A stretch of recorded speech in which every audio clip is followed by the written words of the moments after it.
using the nose of the plane to get the pre-arm. Actually quite convenient.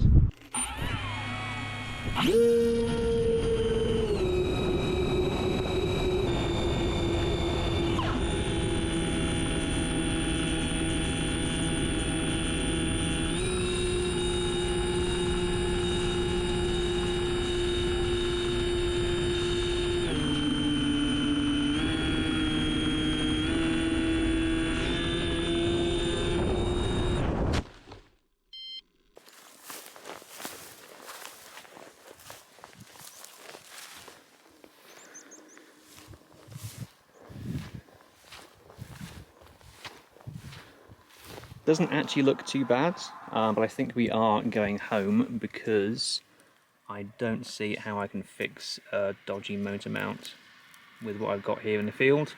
Otherwise, plane actually looks surprisingly not destroyed.